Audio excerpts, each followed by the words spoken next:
Good evening to Ralf and Wiebke on Flora in the Tuamotus. Over to you. Yes, Good thank you. evening, Simon. Thank you so much. You all. Yeah, we are Wiebke and Ralf. we are sailing Flora. Flora is a Hyberglassy 43 foot. We owned her since 2017. Yeah, we bought her in Greece after having sailed other boats in the Baltic for about 20 years. Mm-hmm. And we sailed her in Greece, still working for 2 years. And then 2019, we moved on the boat. And since then, we've been traveling pretty much full time. Yeah.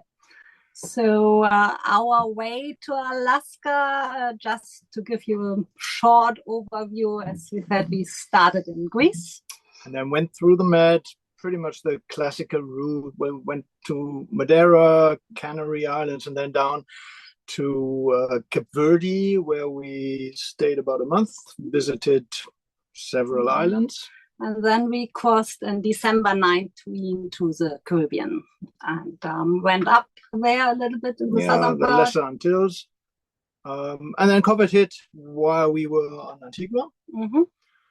So we were stuck on Antigua for 2.5 months. It's not the worst place to get stuck.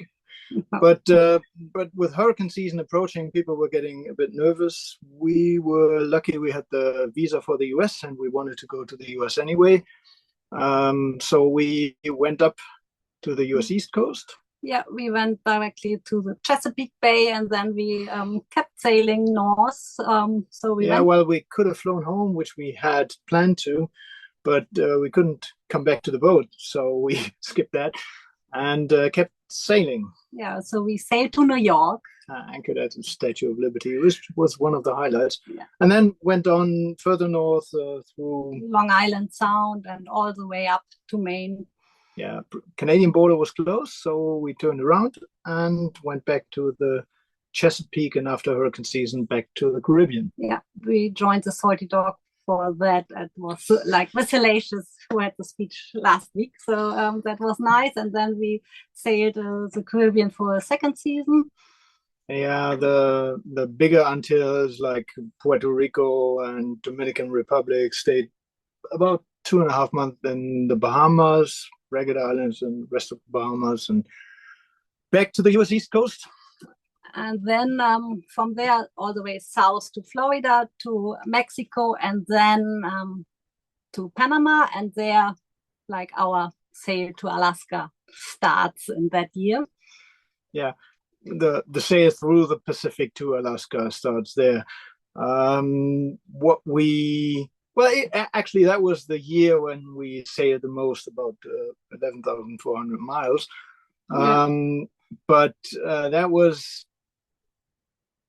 not only involving a lot of sailing, but it's, we might need to explain why we took the route over Galapagos, Hawaii to Alaska. Of course, you can go to Alaska through the Northwest Passage sometimes, or you could, if you come from Japan, you could go over the Aleutian Island chain. But if you don't, going up the US West Coast is normally the ideal way to do it. Now, on this picture, which is an aggregation of all the AIS cruises, signals from sport boats from 2022. 22. You can see there's some line up the coast, but that's mostly motorboats, and most of them, the other sailboats, for example, are down the coast because the current and wind is more against you. So the suggested way would be to go to Hawaii and then up to Alaska, and that's what we did. Yeah, and also it's a very nice way because you probably come down along the coast anyway. Yeah. So starting in Hawaii, you start in the tropics, lush green mountains, which doesn't change so much. Yeah. But blue water sailing, warm temperatures. Nice sailing when we started for like a week we went. So it's about 2,500 miles from Hawaii to Alaska. And the first week we went pretty much straight north, out to the seemingly endless blue water in the Pacific. Well, the reason we went north is that there should be, and there was, a Pacific High, a northern Pacific High. And if you want to go from Hawaii to Alaska, you want to go clockwise around this high. That didn't work out for us, though. No, we tried, so we went north for a week, but this high pressure system went west. So it went straight into our way, and we would have, if we would have gone clockwise around, we probably would have ended up in Japan.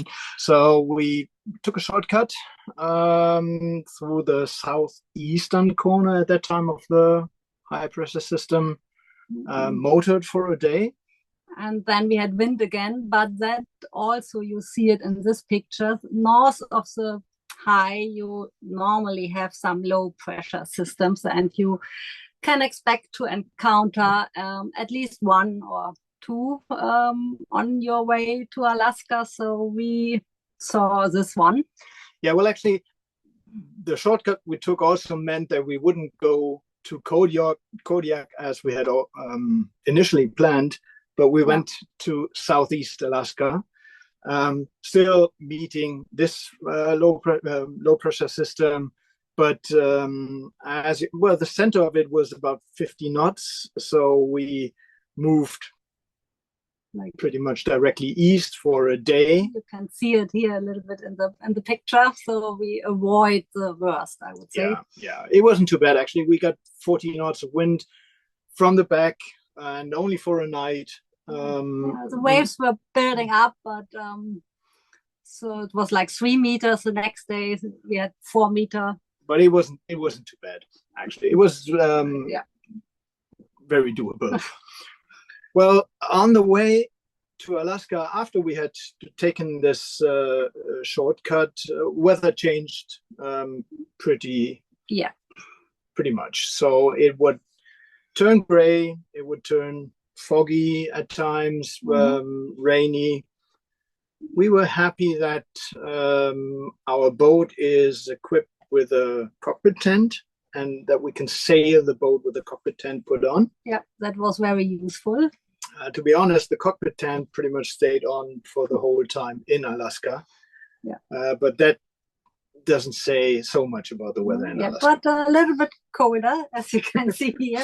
Well, if you're used to tropical climates, as we were, it doesn't have to be cold to feel cold. No, that's right. We had quite nice company on the way. So we had dolphins, and what was a first for us, we also had albatrosses. On the lower picture, you can see a black-footed albatross. It was amazing to have these stunning creatures around. Yeah. And then we saw Alaska. So landfall in Alaska was amazing. When you imagine coming from Hawaii with the green lush mountains, and then first thing you see is the snow-capped mountains. Yeah, coming out of the fog or clouds, that was making quite an impression to us. Yep. So our landfall was Sitka. Yeah, Sitka is the former capital of Alaska from Russian times. And it's a little town. Yeah, about 8,000 inhabitants. Very good supplies, so that's perfect for a landfall. It's a fishing harbor, but you can tie up there, so that was helpful. So yeah, we reached Alaska. And that, well, you would think, okay, Alaska. What are your expectations about Alaska? So what were our expectations about Alaska? Ice. Yeah, ice was in the expectations. If you look at the globe from the top, you see, okay, Alaska is pretty big. Alaska is pretty close to the North Pole. At least it looks like that. So yeah, ice would be in the expectations. And being out in the wild was one thing. Nature, and wildlife. Yeah. Wildlife, like whales, bears, yeah, sea otters, salmon, whatever. So yeah, and maybe cold. Mm-hmm. Yeah, let's see what of that came through. But staying with the shape of Alaska, this is an interesting image that we made by True Size, which is putting Alaska over to Europe. And you can see it's pretty big, and you can see that there's an annex to the left, southwest, sorry, which would be the Aleutian Island chain, and then there's one to the southeast, which is Alaska Southeast. So that's also called the Panhandle. Yeah, we're talking about Alaska Southeast today. So in between, you would have the Gulf of Alaska, and the Aleutian chain would cut off the Bering Sea. But this picture doesn't only show the size of Alaska, it also shows where Alaska is located latitude-wise, because I didn't move the latitude. So if you look at Alaska Southeast, we made our landfall in the middle of Alaska Southeast, which would be the latitude of Sitka, but also the latitude of Skagen in Denmark, or maybe also surprising, the latitude, if you put it to the UK, of Loch Ness. Mm-hmm. Yep. So this is where Alaska is located. So it's not so far north, but of course there's no Gulf Stream, so the weather is different. Yeah, temperatures, weather, whatever. Mm. This is a short, an overview about our trek in Alaska. So you can see we made landfall in Sitka, and then we went out a little bit again, went north, and then the northernmost point we went to was Glacier Bay. Yep.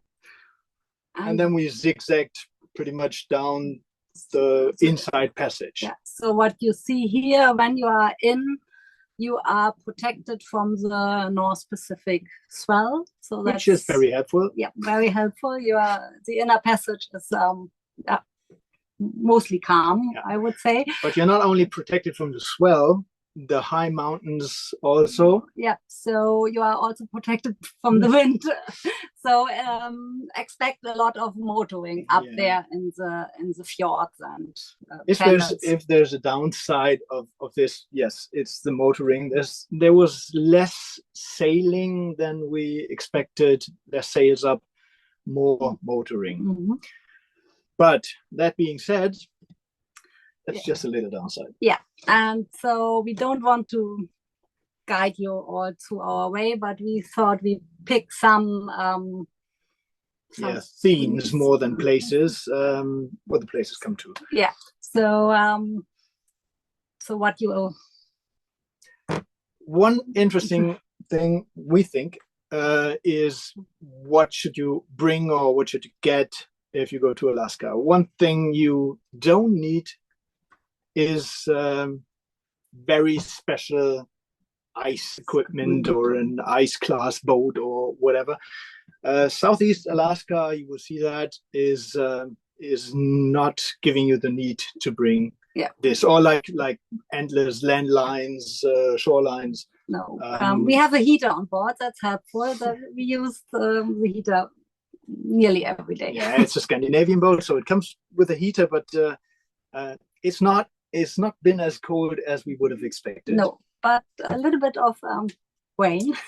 Yeah, so Alaska sneakers actually is one thing you might want to bring. Well, you probably have boots on board. We have nice, fancy Gore-Tex boots, but walking out and going on the hikes in the rainforest, it's temperate rainforest up there. Yep. You might want to have rubber boots. So this is called Alaska sneakers. It's extra tough, and everybody is it's wearing them Yeah. also in like a restaurant or so, see the banker go to it. It's and very helpful if you land your dinghy in this quite cold water and you have to step into the water. So it was helpful. another thing you might want to think of is bear spray. Why is that? I mean, the bears are there, that is for sure. Yep. There's no ice bears in Southeast Alaska. There's brown bears and black bears, so grizzlies and black bears. And usually they don't want to see you. So if you avoid them in the forest by singing loud, and in our case false, you probably won't see any in the forest, which is what we wanted. It's good, but to have this spray. Don't come around the corner and see one right in front of you. No, you don't want that. But just in case, bear spray might help. Yep. So this is something you might want. Actually, it's Dungeness crabs, and they're numerous in Alaska. They are delicious. So this fisherman, we asked him how to deal with them, and like that was something we experienced all over Alaska. Whenever you ask someone, they were very helpful, very friendly. Just had to find someone because it's not so. Well, anyway, the fisherman told us, and we got a collapsible crab pot, which turned out to be a good investment. It's $50, I think. And we brought it out every evening at anchor, and in the morning we looked whether we had some crabs in it. You can only collect the male crabs, and so you check for that, but it was really good. Yeah. You need some bait.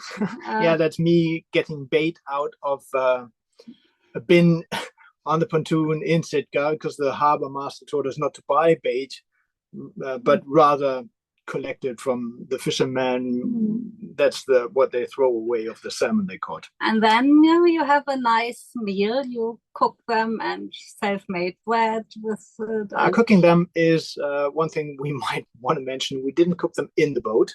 No, it's a bit smelly while cooking, not while eating, but while cooking. So we actually cooked them on a camping cooker on our aft deck. And last not least, we were very happy to buy an anchor buddy there, which is this little snake now lives on our dinghy. And it's also helpful here in French Polynesia. But up there, it was very helpful because it's about 5 meter long nylon snake. And then there's a bungee inside, so it stretches. It stretches to 15 meters. So when you connect it to your anchor and then the anchor line, throw the anchor, go ashore, put on a long line on front of the dinghy, and let the bungee take the dinghy back. It takes it off either from the rocks. You have a lot of rocky shores in Alaska, or from the mud flats. We'll come to that later. Yeah, because that's so important there because of the rocky shores, and you have a lot of tides and the tidal range in Southeast Alaska is about 5 meters average, so 15 foot. That meant that in an anchorage like this, Pleasant Bay, which is pleasant, but it's less pleasant if you anchor in the wrong place, because the bay looks pretty big when you come in, but watch the charts. 5 meters of tide makes a large bay pretty small once you've anchored and the tide has run out. But the tide and the mud flats, they are pretty much everywhere. This is on Sorrento Island.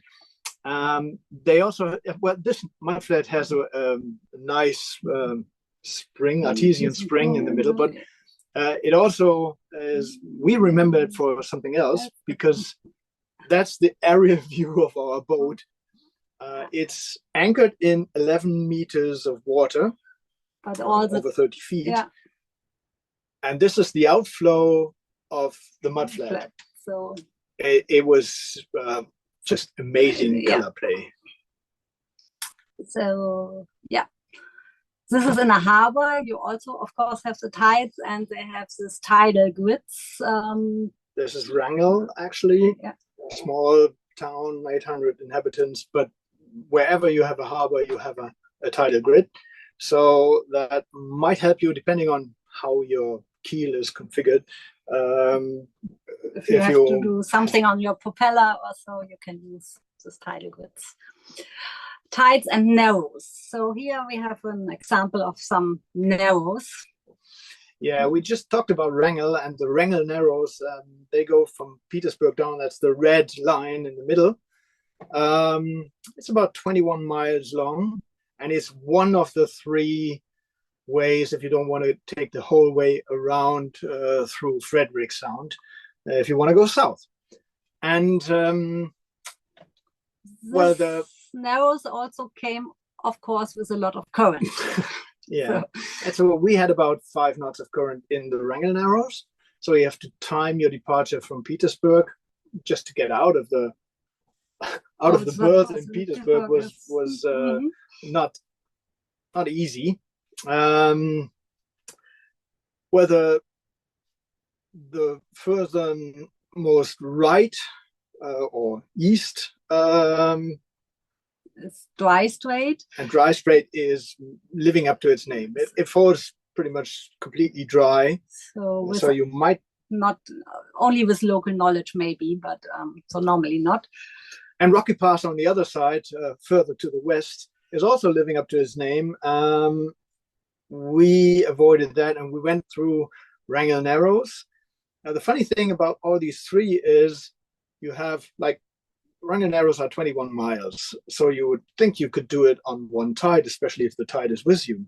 But the tide is kind of interesting in this area because you have the two big water arms, Frederick Sound and Sumner Strait in the south.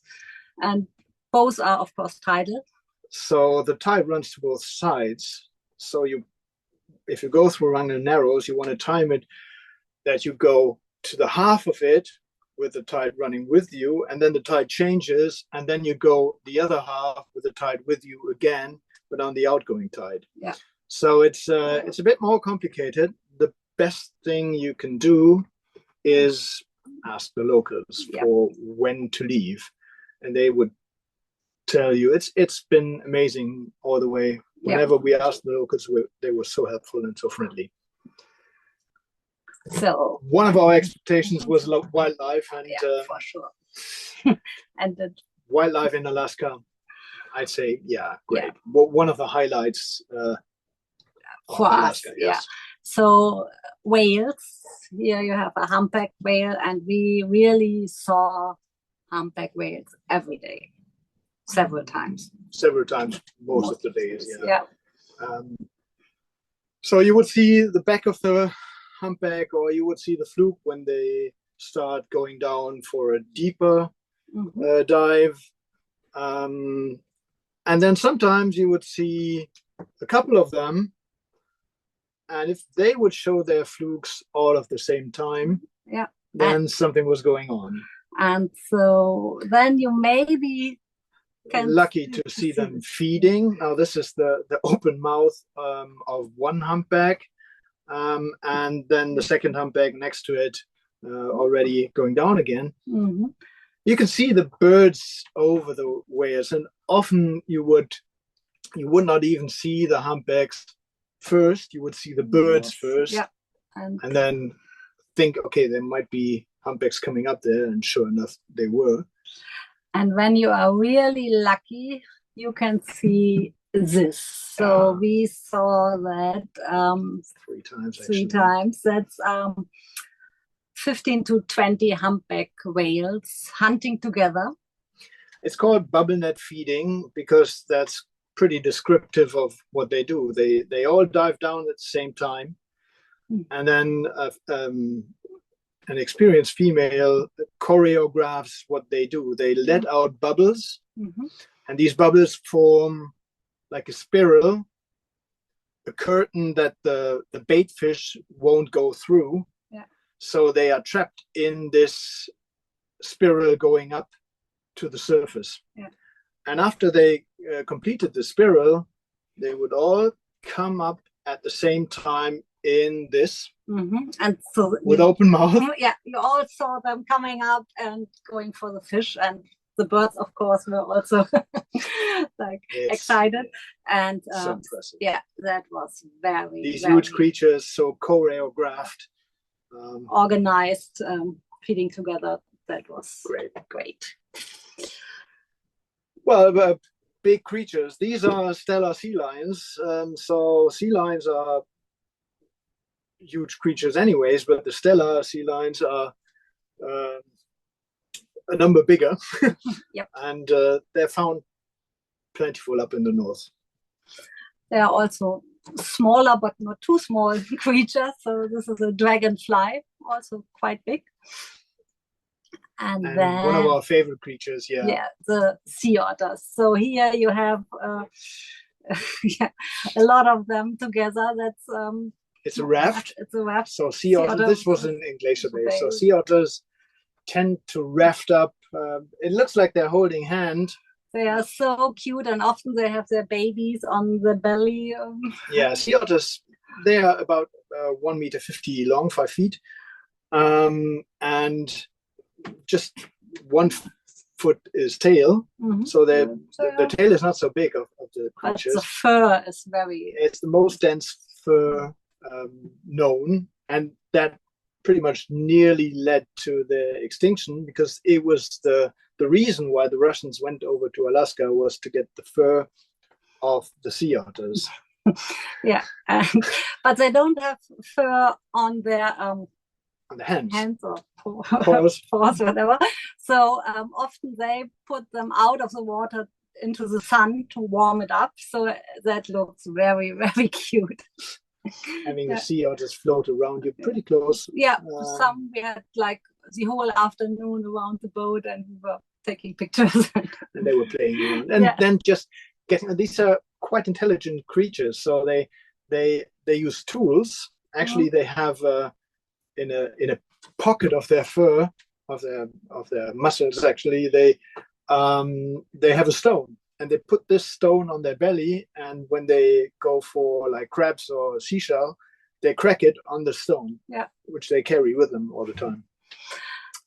Another animal, of course, the bald eagle. We call it our daily bald eagle because there are plenty. Yeah, we've been sailing in the US before, and their significant bird of the flag of the is the bald eagle, but we hardly saw any bald eagles on the East Coast. We saw some too, I think. Yeah, but up in Alaska, they're plentiful. So this is a picture of Wiebke in front of the shape of an osprey, of the silhouette, and then the golden eagle over it, Steinadler in German, and then the bald eagle on top. So just to give you an impression of the size of a bald eagle, they don't always look happy though. No, it's raining in Alaska sometimes. Yeah, plentiful. So on this picture, I circled 13 bald eagles in the fir trees. Yeah. There probably were more, but a little bit hidden, so I couldn't see them on the picture. It's but sometimes you have them on the ice too. Yeah.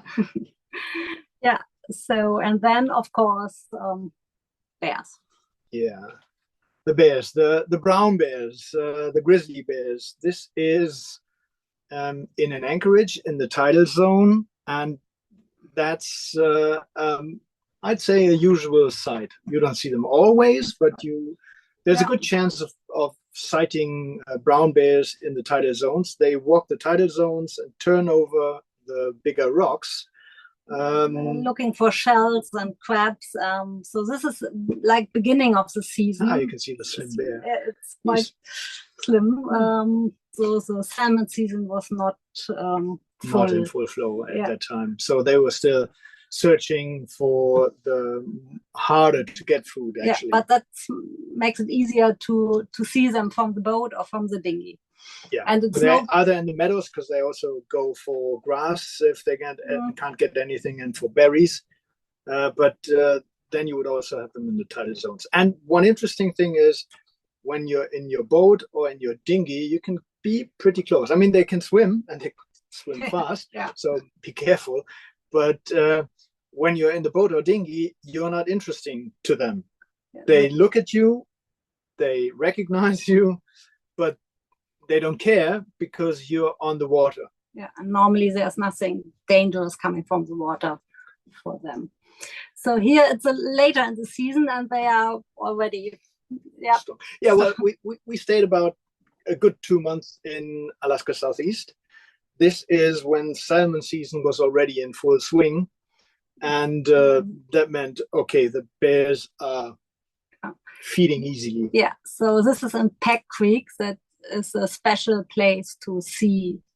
Yeah, it's a nature reserve. There are rangers there, but of course they don't feed the bears.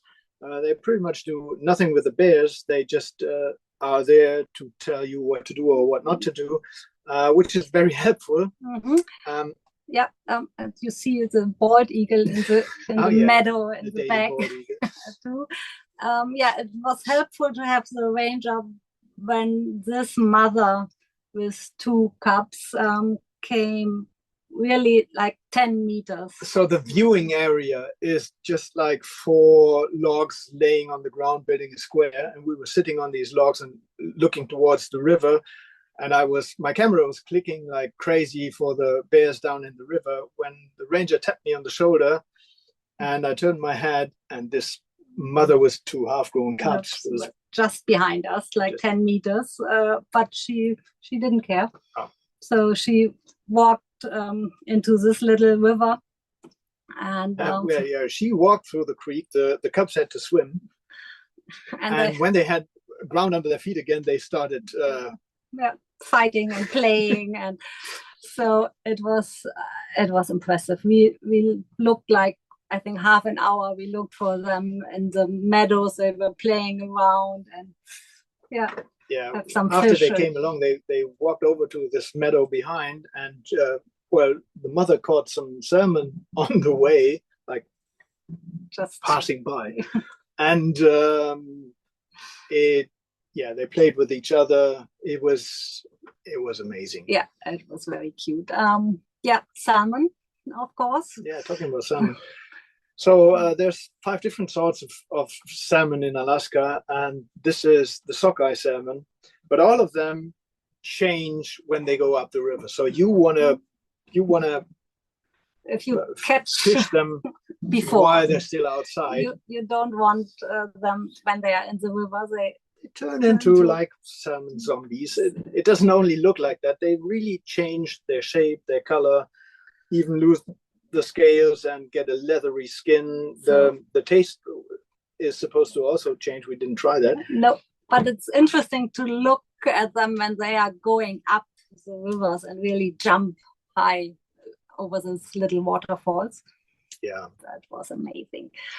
Fishing was good. Yeah, fishing was generally good. We caught some salmon, but we also caught after we learned how to do it. Because, fishing the way we did it before, like trawling while you're going along with 5 or 6 knots, isn't working. No. But the fishermen told us, and then we also caught some salmon. They even gave us some. And this is a halibut, and we also had like lingcod and rockfish. It was a good supply. Greenlings. It was really good supply of food. Yeah. Oh, that means we talked about the crabbing before. The crabbing and the fishing together, you need a license. Mm-hmm. So buy a license, which is about $100. I think we paid for the license. We're well worth it. Yeah. And not only for the fun and the feeling of being out in the wild and kind of being able to feed yourself. Yeah, that was good. But yeah. Yeah. So weather. Next topic. We expected it cold. It was not. Oh wait. One thing about the weather is the official flyer of Juneau. It's It's saying prepare for rain and hope for sun. And we had some Well, we didn't only hope for sun. We had sun. We had quite a lot of sun. Actually, the weather was better than we expected.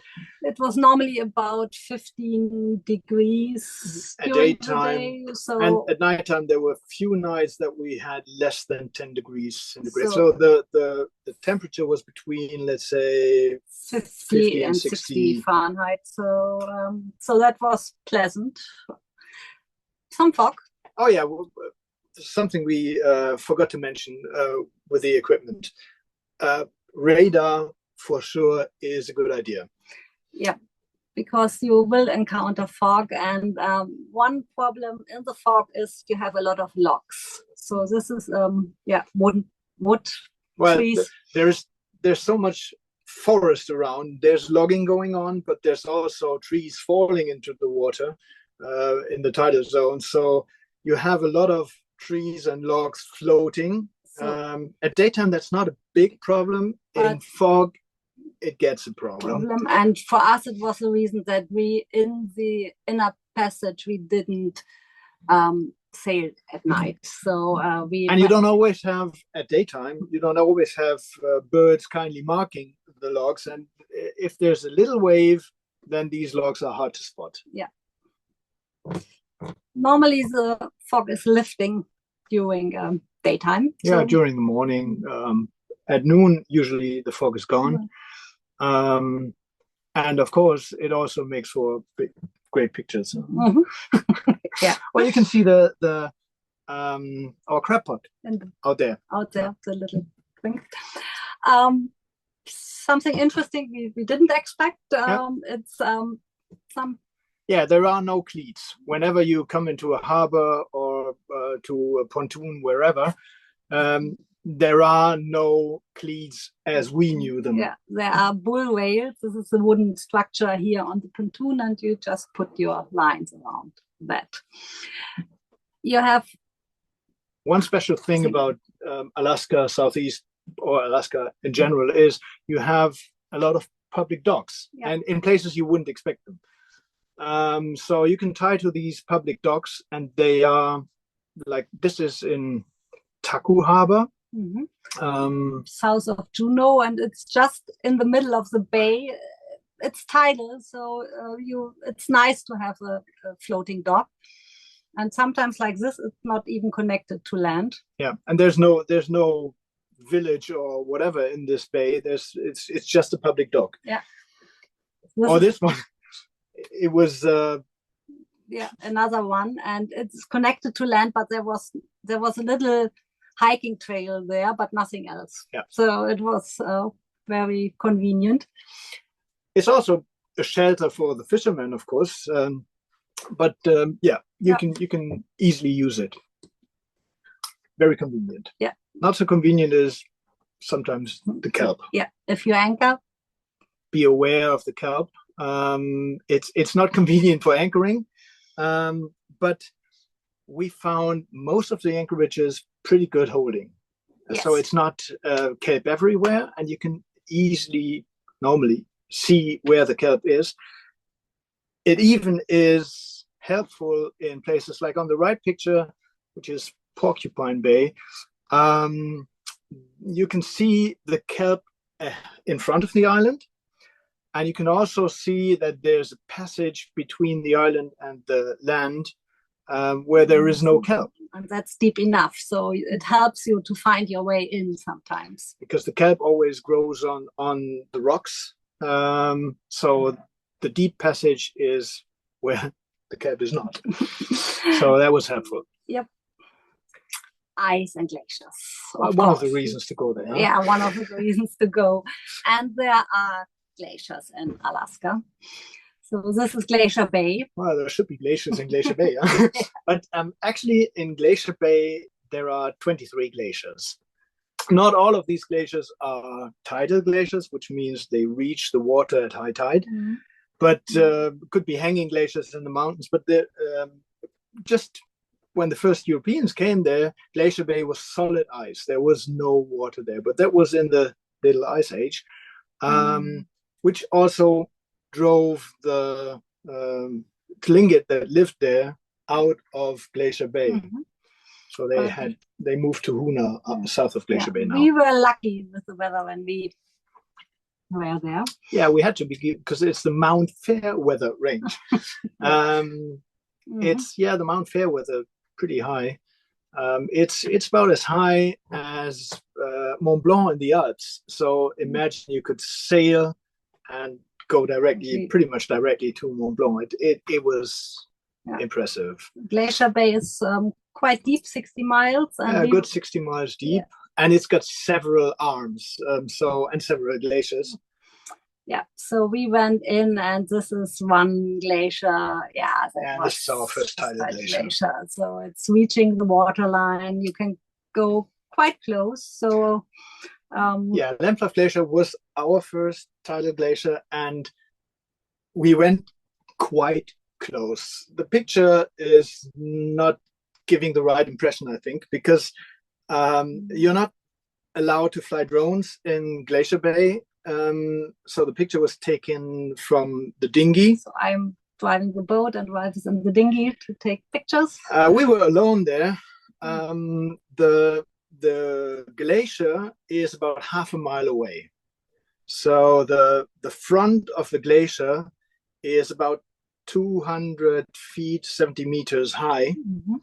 The perspective is kind of leading you to a wrong conclusion, probably, but it's still very impressive. Yeah, there is some floating ice, and you can hear the glacier, so this cracking, and that's wow. And I think most of the floating ice here was coming from the Johns Hopkins Glacier, which is further in. So we went for anchoring. We went into the Reed Inlet. It's just about 5 miles from the glacier. Yeah. So from the one we were, Lemplough Glacier. Yeah, that's around the corner. But the good thing here is that the good thing for us anchoring, that the glacier is not reaching the water anymore. So there's no ice in the water normally. So it doesn't carve into the water. And because there is a sandbank kind of, or a shallow kind of blocking the ice from getting in, you can anchor quite safely in Reed's Inlet, and then you can walk to Reed's Glacier, but it's a rather long walk. There's the ice. You can see the water from the glacier is now only going through the small rivers. It's no ice carving directly into the sea. Yeah, there's Lemplough again, seen from the distance. And our next glacier, also in Glacier Bay. Yeah.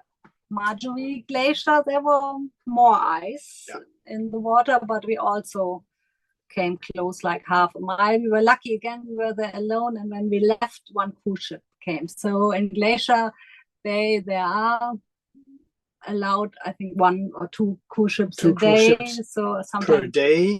You see them sometimes. But they don't stay in Glacier Bay, so they go in and go out. And if you go to the glacier in the morning, then we were about a week in Glacier Bay, so that was. Well, you need a permit for Glacier Bay, and you can do that online up front. We did.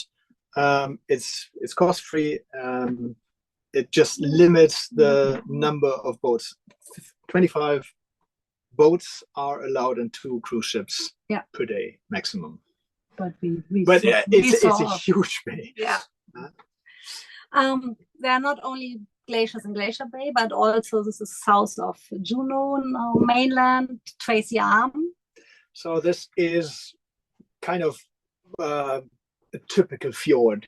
It's very steep mountainsides, leading around the corners, and then to a glacier. At the end of it, Sawyer Glacier. You can't anchor in the fjord, so you have to go in and out.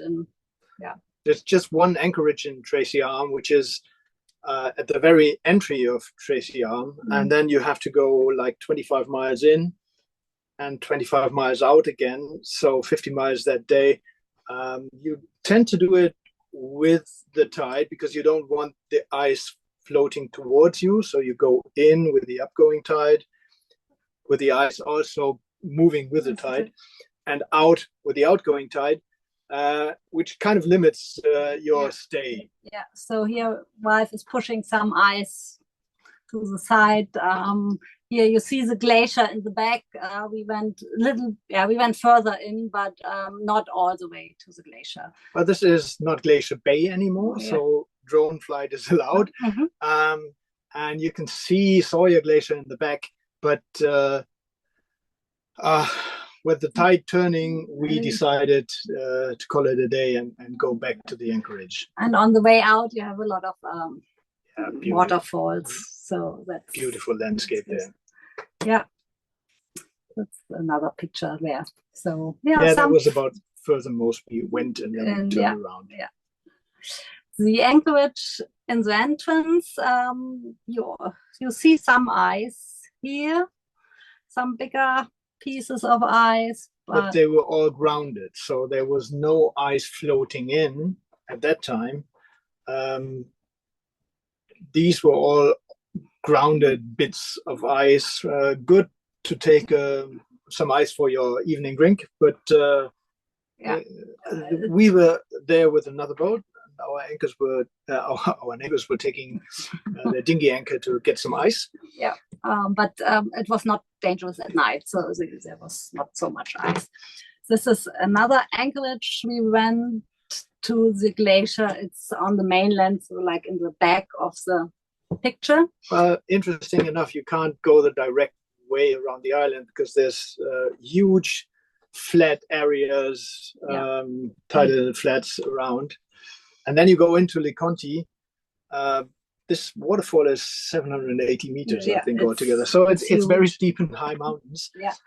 And here we had more bigger ice pieces. So, bigger chunks, yeah. So we also collected some for our drink. So, but also, really the color of this ice is blue, and you have the feeling that they are lighted from the inside, like this blue, this glowing blue. It's an unforgettable experience. Yeah. And then, even although the sun is was not shining when we were there, they were still very impressive. Yeah. So like this one, all these blue colors, but quite big ice around. So we didn't. So we didn't make it to the glacier there too, but that was because it wasn't even possible to get to the glacier. The ice was getting too dense. Yeah. So at one point we turned around and went out again. Yeah, that was the ice. That's about the ice. Yeah. Something about culture, maybe. Something we didn't expect. We're back in Porcupine Bay now. And it's not only that we're anchored very close to this little waterfall, which makes it a wonderful anchorage, but also, of course, one of the anchorages, again, that we had for ourselves. Yeah, normally you don't see another boat. There are really only a few cruisers This around. is even more astonishing here because we went to Porcupine Bay not for the waterfall. No. But for a dinghy ride that we made from there, which is a 1.5 mile around the corner. And so here you see we landed our dinghy on the rocks. Not so easy to... And then walked up to White Sulphur Springs, because one of the cultural things over there, which has been used by the First Nations for ages, is the hot springs. Hot springs. So this is a natural pool, very hot. I'd say from oily to bikini. Yeah, very hot water. You can go into there outside, or there's also a little. Actually, that's the only house in, I think, 15 miles each way. Is the only hut. It's in the middle of nowhere. There's no anchorage closer than the one we were in, and. It's open. You can reach it by canoe or kayak, and sometimes kayakers come there, but that's about it. Yeah, so we were there, and you have this view and this hot water that was very, very nice. another hot spring, that's Baranov Hot Springs, well known. There's a public dock in front of, again, a huge waterfall.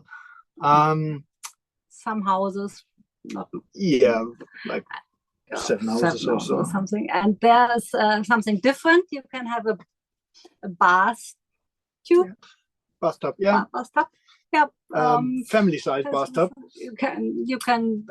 This is for free again. Yeah. It's on the pontoon or close to the pontoon. You have this little hut with three bathtubs separated. Can close the window if you want, but it's open. So that is. And you can change the water temperature in the bathtub, because you can add cold water to the hot water that is running through the bathtub. But you can have it more close to the nature if you want. So you see us in the right corner of the picture. It's just a short hike, like quarter of an hour hike through the forest and up the waterfall. And then there are natural pools. So you have, I think, 3 pools in a row. The topmost one was far too hot for us. We couldn't get in. And then it gets slightly colder when you come down. And if you walk out of this pool to the waterfall, there's a small pool where you can cool down. So amazing. Really amazing. Petroglyphs. The First Nation over there had no written language. So petroglyphs are the only kind of written remains. You can find them on the beach. This is in Ranga or close to Ranga, actually.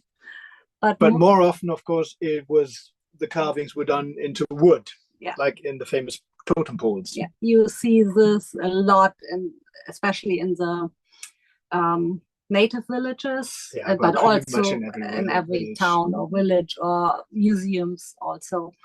But they are left out there, and of course they rot away as wood in this climate.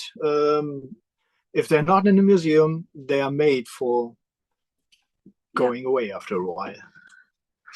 Funny thing, pretty much every of them shows an eagle or a raven on them, and that is because the 2 major clans or major nations there, the Haida and the Tlingit, they both have clans in them. You have to be either a raven or you have to be an eagle, and that's given by the mother's side. So you are born as an eagle, and then you can only marry a raven, or the other way around. And here you also have it on the boat. So so totem poles, that's very interesting to see. Carvings. Carvings. You have some settlements, not too many. This is Sitka. So Alaska Southeast is about 75,000 inhabitants altogether, and nearly half of them live in the capital, Juneau. So it's not too many settlements. No. You see some Russian influence still there, like in the church and on the graveyards. You have other settlements that are nearly only built on the water. Yeah, the smaller settlements often are built in these tidal zones of the water. With the steep mountains, you have, like, on stilts. A boardwalk is the main street. Yeah. And main street means this street is, of course, not connected to other streets. So this settlement is ending, or the street is ending, the boardwalk is ending at the tidal meadows, and that's about it. Yep. So Juneau is a little bit different. Yeah, but it's bigger, but it's not so different because it's 30,000 inhabitants, not counting the ones coming on the temporary on the cruise ships. So like here, 3 or 4 at the same time in Juneau, then you have more people on the street. But still, the street is not connected to the other streets of No. of the US or Canada. You only can reach Juneau on the maritime highway. Which is pretty much The ferry, ferry. or by plane. So the reason is, you see it here a little bit. There's On the left picture, on the left picture a lot of ice in the background, huge glacier fields in the background. So there's no possibility to build streets there, or it's no economical possibility. But a little bit of civilization again. That was nice for a change in Juneau, and you have a quite big harbor with good facilities. But as you can see in the distance, on the left side, there's the Mendenhall Glacier. So there's glaciers again around. Yeah, this is a little town, Petersburg, very nice. Very Scandinavian. Yeah. Well, it was built by Norwegian people who set up a cannery there, and then from that this little village developed. So this is in Ketchikan, or town. Yep, also a little town. So Ketchikan was once the biggest town in Alaska, actually, but that was far before Anchorage developed and the oil. But it's now, I think, 10,000 inhabitants. Yeah. So another thing we didn't expect so much, but there are really nice hiking trails also out in the wilderness where nothing else is. This is near Juneau, the Mendenhall Glacier. We went there up with a bus. That was easy. And then there are nice forests you can walk through and waterfalls all over. And but there are trails even in completely uninhabited areas. You find trails can only be reached by boat or by kayak. Really interesting. about the moss.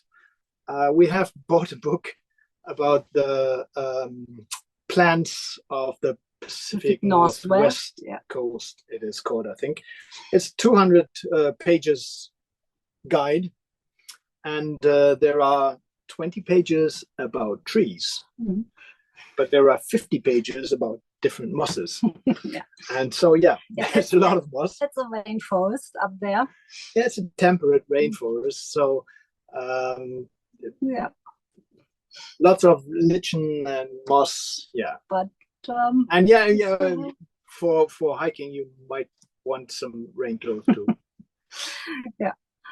But it's but you don't always need them though. No, it's also nice weather.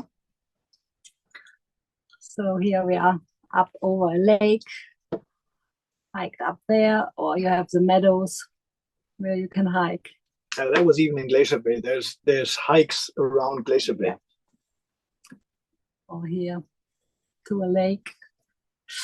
And we have as always, well, we say people are more important than places, but that being said, there's not so many people up in Alaska. No, but when you meet some, be it other cruisers or be it local people, it was always it was really nice. We had a lot of fun together when we met people. Fishermen. The fisherman, like Jeff in the upper right corner. And he even gave us some gear, because he was the one who told us how to go fishing for the salmon. We weren't lucky until then.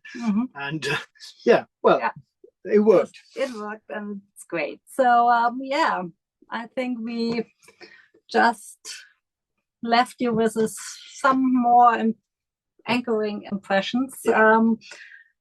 As you saw before and see here again, normally we were the only boat in Anchorage. Well, this is where we were 3 boats in one anchorage. It's the one and only time. It's close to the, let's say, main road of the Inner Passage, and it's a very well-known anchorage, good shelter, and the panorama is just insane. So it was crowded. 3 boats. Yeah, some nice weather again, and the landscape is just amazing. And as you see, normally it's calm. Yeah, yeah. Usually, it's not even catballs on the water. Yeah, some ice in the distance on the mountains. Some rain. Some rain. Here's a Oh yeah, we're with a fisher boat in the fishing anchorage. boats. And yeah, that's the ideal cove, which gives you an impression on the shallow area that we couldn't go through behind it. Yeah. The tidal area again. Yeah. Reed and with these fantastic watercolors. Yeah. And again, no wind, no no other boats. Yeah. So like a mirror. Just briefly again, where places we talked about and our route, and I think that's about it.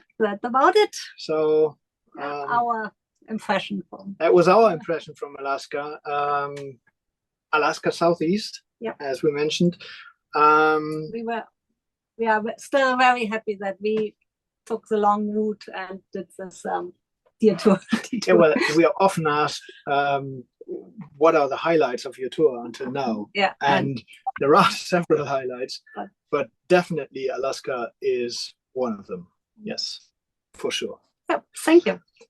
Thanks for listening, and if you have any questions, we're ready for that. Thank you both very much. A great double act. Thank you. And as I expected, stunning photography. The wildlife photography, of course, was fantastic. But the take-home image for me was that landfall photograph of that huge towering mountain. That wasn't Mount McKinley, was it, Ralph? It's not. The Mount McKinley, I think they call it Denali now, Mount Denali. Yeah. It's further up in Alaska. That must be one of the most stunning landfalls after a crossing from the tropics to come across glaciated mountains 4,000 or 5,000 meters high. Remarkable. And we weren't prepared for that. Our expectation. I don't not know. like directly snow-capped mountains. It was great. Yeah. It reminded me so much of when you come into Greenland from the east. Just the same. But even more grand, actually, the mountains are higher. So I'm going to ask for people to put their hands up, please. First up, there were lots of well-wishing messages and a few comments have come in, but I'm going to ask people to open their microphones to put the questions in person. First up, I think, is Annelie Nielsen. Annelie, you should be able to open your microphone, I think.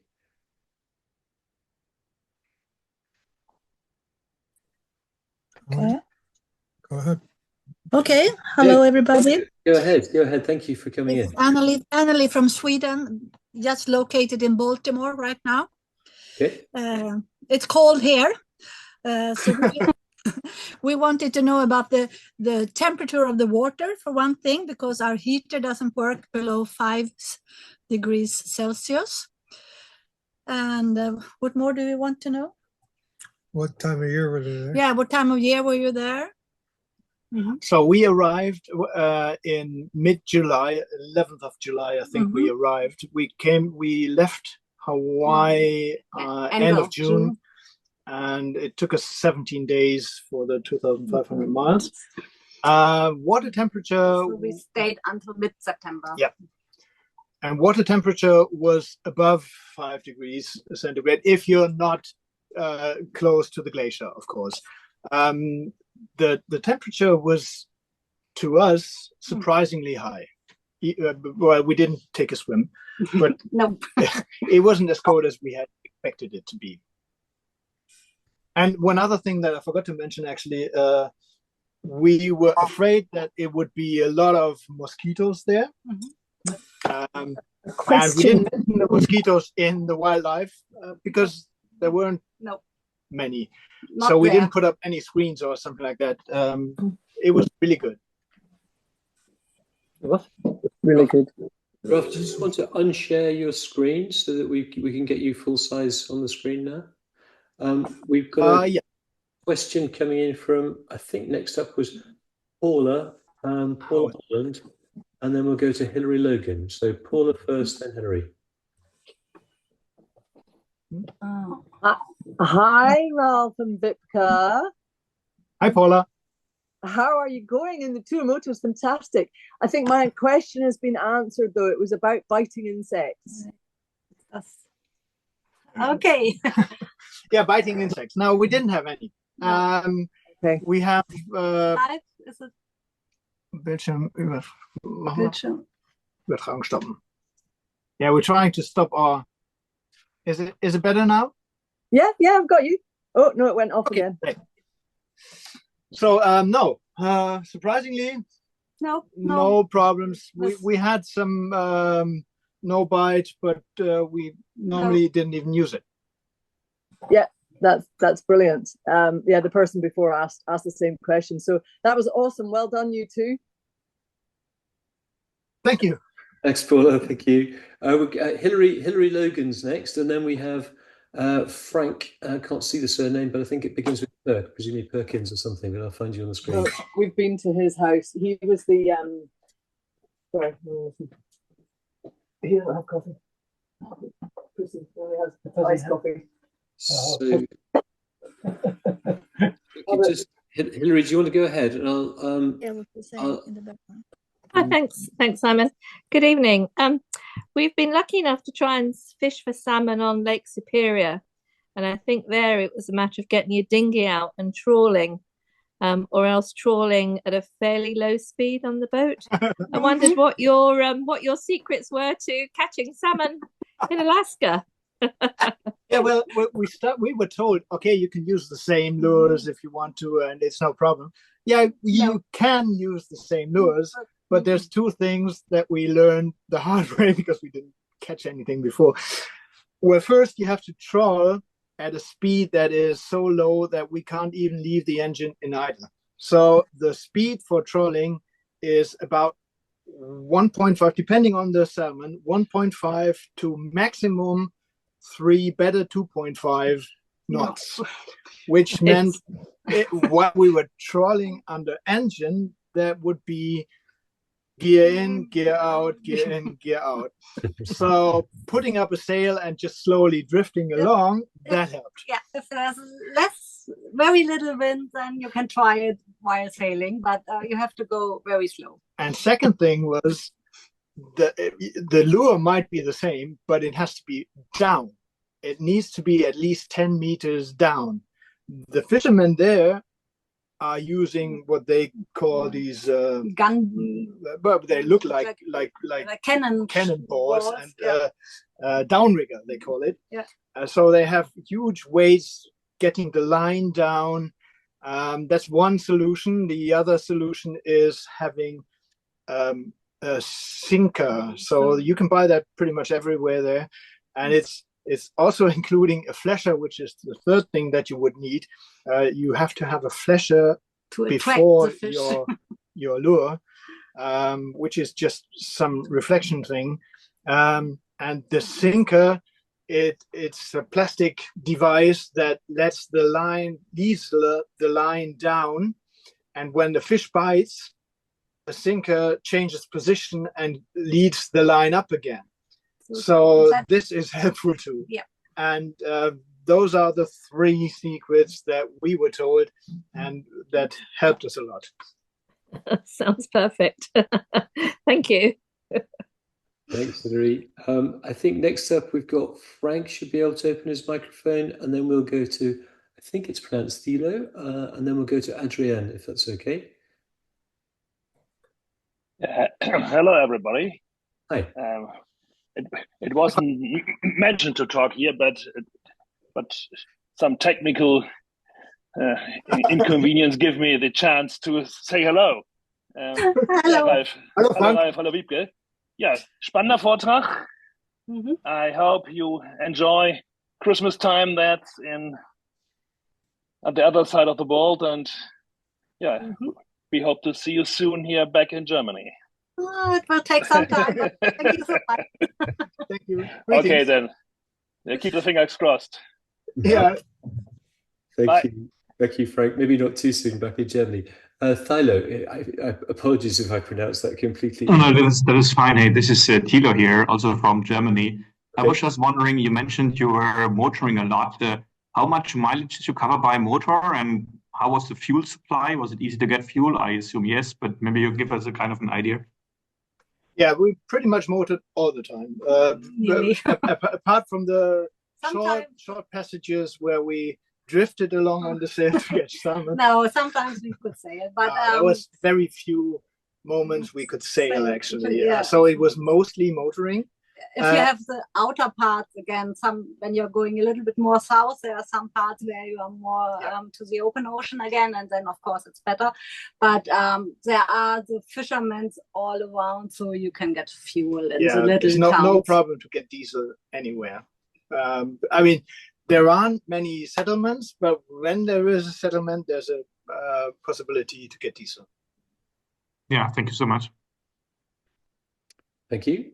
I think if we could go to Adrienne Parker, Palmer, sorry, that would be good. Can you hear me? Yes, loud and clear. Go ahead, Adrienne. Where are you calling from? We're actually living aboard in Genoa, Italy right now. Oh, great. Excellent. In the Mediterranean. Go ahead. Yeah. Well, last year we had a different boat that we were based in the Pacific Northwest, and we spent 7 months going up to Glacier Bay and back. So I didn't have a question. I just wanted to say thank you for bringing back some amazing memories. And we were in many of the same anchorages and towns and settlements, and it was really heartwarming to hear your talk. And we resonate with pretty much everything you said about Southeast Alaska. Thank you. Thank you. And certainly, thank you, Adrienne. You certainly dispelled some myths for me. I assumed that Glacier Bay would be full of cruise liners. What a huge relief to hear that it's permit only and that only 2 are allowed in and that it's a vast area. That's just fantastic news. It's kind of interesting, though. I mean, it's, as I said, it's vast. We went up 60 miles, but there's different fingers you could go. And if there's 25 boats allowed, yachts, you see, apart from the first anchorage where we near the ranger station, we didn't see any other boat. Yeah, so sometimes passing, but No problem. Sorry, we got a bit of interference there. Sorry, I've opened somebody else's microphone. Hallo, hier ist Gerfried und Petra. Let's go to Gerfried, please. Go ahead. Hallo ihr beiden, ganz liebe Grüße aus Eckernförde, ganz super Vortrag, wirklich wunderschöne Bilder. Wir können so richtig so ein bisschen, glaube ich, erahnen, wie schön das bei euch ist. Und alles Gute, ein paar schöne, besinnliche Weihnachtstage und einen guten Rutsch. Alles Gute, ihr Lieben. Dankeschön. Thanks, Gerfried. Back to Germany. Greetings. I think I got most of that. Thank you very much. So next to Lars Hellman, who's in New Zealand, I think. What? Okay, yeah. Good morning from New Zealand and good evening to you guys in Europe. And well, you guys are in the same area as I am, so you have the same time. Yeah. Sorry, I think Gerfried's microphone is still open. I've closed it. Oh, thanks. Lars, sorry, could you repeat, please? Oh, yeah, I said, well, good morning from New Zealand and good evening to you guys in Europe. But Flora, you are pretty much on the same place in the Pacific as we are, so I think you have the same time frame. Mm-hmm. Kind of, yeah. Yeah, in the morning. Mm-hmm. Yeah. Anyways, well, we are... Alaska is definitely on our bucket list as well, unless we go back to Patagonia again, but we haven't really made our mind up. But one question I had for you, I mean, we love to anchor, and you also mentioned there was quite a few public docks, but what about if you need to go into a town and resupply and so on and stay for a few days, if there is only a marina or something like that available? Is it costly, or how are the marina fees or the docking fees in Alaska? Compared to other places in the US, it's cheap. It's reasonably priced for European standards, cheaper than in the Med. I'd say it wasn't a big part. It's fishing harbors, so it's not like fancy marinas. There are some like Whitehall has a marina. Yeah. But there was also think less than Yeah. $40 a night. Yeah, so it's no problem up there. So yeah, it's okay. I mean, of course, anchoring is cheaper, and there's plenty of anchorages. Yeah. But if you go into the fishing harbors, which are usually the only place you can go, you will find a space normally. You will find a space. You may have to go alongside. We only had to do that once, but usually they find a space for you, and it's not expensive. All right, well, that sounds good. Yeah, we spent 2 seasons going up and down the US East Coast, and I mean, I think the nominal rate for a 35, 40-foot boat was like $150 a night, so it's like... Yeah, the rest of the US is different. We experienced that on the East Coast too. And on the West Coast. Yeah, and parts of the West Coast too, yeah. Yeah. Well, not always. Not always. No. West Coast was a little, well... yeah, a little better than the East Coast, I think, yeah. All right. Well, good to hear. Just another question out of curiosity. You mentioned the bear spray for protection when you were out hiking and so on. What about, did they arm themselves like you do up in Northern Alaska or in Greenland with guns, or is that even allowed for foreigners, or what's the thought there? I don't know actually if it's allowed. We didn't see anyone armed with a gun or whatever. As I mentioned, there's no polar bears in Southeast Alaska, so it's just the grizzly bears and the black bears, and both of them normally, if they hear you, they seek distance. So that's, you just don't want to come between a mother and a cub, and you don't want to surprise them. So as I mentioned, sing when you're going through the forest and you don't see them, because they just move. All right. Okay. Thanks a lot. Your presentation was fantastic, and we really look forward to come up to those areas eventually. So thank you very much. So welcome. Thank you. Thank you, Lars. Bob Shepton's got his hand up, so we'll just wait for Bob to open his microphone. You shattered another illusion for me. I assumed everybody in Alaska carried guns, but relieved again to hear that they don't. Not for bear protection, just for general protection as you need in Alaska. No. Well, you don't see so many other people around. So the rangers, they had guns but normally not. That's great. Bob, you've got your microphone up. Yes, right. Okay. Well, thank you very much. Lovely pictures again. I did sail 1 year from Seward to Juneau, so it was nice to see the sort of area again. But I don't want to spoil the evening with a technical question, but I was noticing that you had in-mast furling mainsail. And generally speaking, that's not usually considered to be a very good ocean way of doing it. So I just wondered whether it had been okay for you, and what you thought about that. Oh yeah, thanks for the question. Actually, we think it's quite the opposite. We would never go for in boom furling, that's for sure. No. Because then you would have to turn your boat into the wind when you want to reef. But we have reefed and de-reefed our boat in pretty much every condition and on every course. And that's, for us, the safe possibility to reef and de-reef from the cockpit on every course is one of the big pluses of an in-mast furling.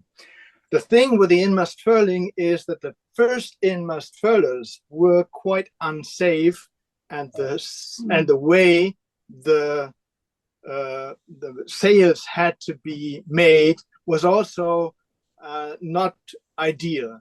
Now, what we have is 5 vertical battens that keep the shape of the sail in a good condition, even when furling and unfurling, and that means that the possibility of getting stuck while furling in is pretty low. To us, it's pretty much the same with being when the first furlers for the head sails came out people were saying this is unsecure and you don't want it. But I think But the modern now stuff the now, development we have went only further. good experience. Yeah, we like it. Right. Well, great. Thank you very much. That's very interesting. Because as an oldie, I'm probably thinking of when they first came out, and you were worried that if they got out and they got stuck, what would you do in a gale and all the rest of it. But it's really interesting. I can totally understand. I had the same thoughts before we got this boat, but we've sailed with this sail about 38,000 miles now. Right. So I'm pretty happy with it. Yeah. Well, that's great. Good news. I might even get one next time. Good for you, Paul. Good for you. Thank you. We've got a question from Dirk Haas. Do you want to go ahead? Yes, hello, Wiebke and Ralf. Yeah, nice to see you, this lucky person sitting there in the Halberg Rassi with the South Sea pearls in it. We are the parents from Jana. Maybe you remember Jana Haas. Yes, we have got nearly the same boat like you have got with the in-mass furling, and we had several problems with the furling in and out, and sometimes it got really stuck, so we couldn't get it out. In is not a problem, but when you would like to have it out, then sometimes it doesn't come out, or only 1/3 of the main sail, and then it stops. Yeah. I have another question, Ralf. I've seen some ice blocks there in the bay. Is it not a problem to the fiberglass of your boat when you are moving through there? No. Actually, we were moving quite slow. We were careful. And as I said, we tried to move the direction the ice blocks were moving to. Yeah. And we got even slower when we came close to the ice, of course.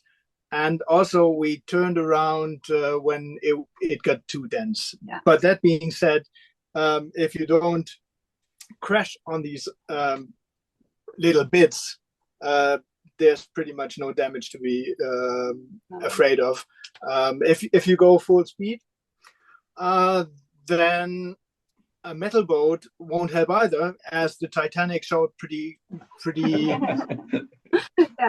closely. It was metal. And it's not that like in the Northwest Passage when you get freezed in also. Yeah. So no, it's with this you don't ice have pack ice there, and we would stay out of that. And for anchoring, we normally for the night we try to be somewhere where it's not packed with ice. So that was no problem.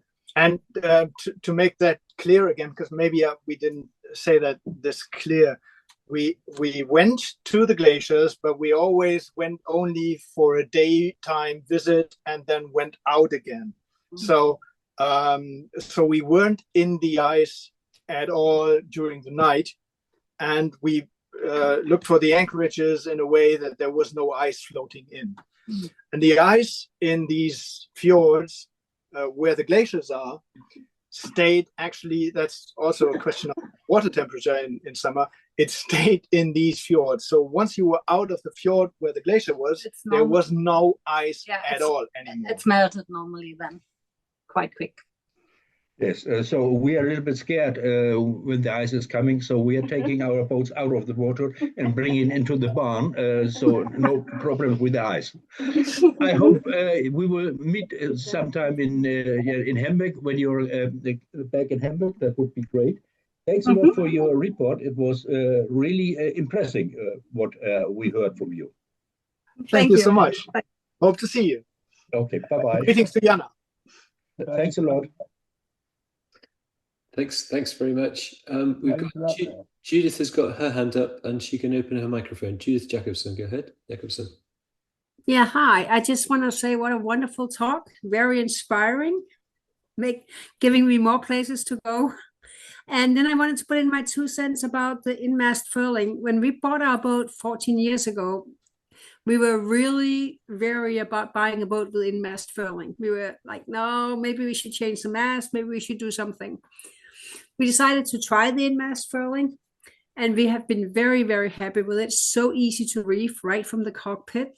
The only problem we ever had was because the previous sails we had that came with the boat were too getting old, and if they get very baggy, then they can stick in the mast. But other than that, we never had a problem, even in high winds. So yeah, I was very skeptical, but now I'm a complete person for in-mast furling. Yeah, very good. Pleased to hear that. That's all. But I really enjoyed your talk. Beautiful place. Thank you very much. I'd just like to add our in-mast furling experience. Like you, Judith, we got our mainsail stuck, but it was after 16 years, and it was stuck coming out rather than stuck going in. And it was because the sail was so misshapen and so baggy, it no longer fitted in the mast. We've had a new mainsail a couple of years ago and no problem since then. And interestingly, we didn't fit the vertical. I think we had the same sail as you before. Is it a Lunt vertically batten sails you have? It's Elfström. Oh, okay. Yeah. So we replaced ours in Annapolis, and we have an unbattened one, and that's a beautiful sail. It furls very easily. Yeah. Yeah, our sail is also unbattened, and it furls just wonderful. Yeah. Great. Good to hear. Thank you both. I think we've come to the end of the questions. You've been talking for an hour and a half, and that doesn't include the quarter of an hour we had you yattering before we started. So thank you very much. There's a huge amount of feedback because you've had a huge audience. You've still got 60 odd people online. But what I will do, I will send all of the chat line to you so that you can read that offline. I will send you a list of all the attendees. So if you want to contact anybody to answer any questions direct or whatever you can do, please delete that folder when you're finished with it, because it's obviously got personal information in. But thank you both for a great evening, beautiful photographs, wonderful story, great adventurous cruising. And of course, that's where we will be in about, I don't know, 4 or 5 years' time with a bit of luck. But we may see you. We may see you in May or June when you're heading to Raiatea and the Society Islands, and we will be cruising in company again down towards New Zealand, which would be wonderful if that happens. That would be great. Would be great. Yeah. Thank you so much. Thank you both. Have a good day, not a good evening, and I hope the wind settles down and you get some snorkeling or foil boarding in before the wind is too much. I noticed you weren't doing that in Alaska. No. Very wise, very we wise. needed for that, I guess. Did you get, when you were sailing in that brash ice or motoring in the brash ice, the only damage we had was really we have copper coat on the hull, and it's a very the ice crystals are quite abrasive, and I think we had to re-copper coat our waterline because of the abrasion between the ice. Yeah. Did you get that as well, or not too No, we turned around earlier. Yeah. So we really, I don't think we. No, we have copper coat too, but we didn't have. We didn't. I don't think we hit the ice strongly. We just 1 or 2 times we might have pushed a little bit out of the way, but it was not like it was around all night or so. So it was not. It's just, I think we didn't hit anything hard. It's just the abrasion of the inevitable brash ice that you come across. Yeah. Are you there, Simon? Yeah. Bob coming back. Okay. I'd just like to assure people that in fact fiberglass is very much stronger than people really realize. I happen to have done quite a lot in ice in Greenland and Arctic and so forth, and in a fiberglass boat, and it is stronger than people realize, and I think people are a little bit too skeptical about going into ice. Yeah, I tend to agree with that, Bob. The best boat to go to the northern regions is the boat that you've got, I think, isn't it? Well, it's the only one I have got. Yeah. Very good. I meant you, as in everybody. But anyway, going to Southeast Alaska, I would ensure pretty much everybody the boat they have is the right boat for it, because there is no special boat that you need to get there. maybe a motorboat. Yeah. Well, yeah. Well, if I would sail only in Alaska, I would really think about it. I'm happy to sail in other areas too, and to put the sails up and to enjoy the silence while on the way, and not only at anchor. Yeah. But up in Alaska, yeah, that would be an option. Yeah, but it's great to be in amongst those bubble netting humpbacks and all that sort of stuff. Fantastic and lovely photography. And you're so adventurous with your use of the drone. I'm in awe of your iron nerves and amazing. Lovely, guys. I'm going to let you go. Have a good day, and thank you very much indeed. And for anybody still online, there is still quite a lot. We will see you at the end of January, 23rd of January. Good night. Good night, Simon. Thank you so much.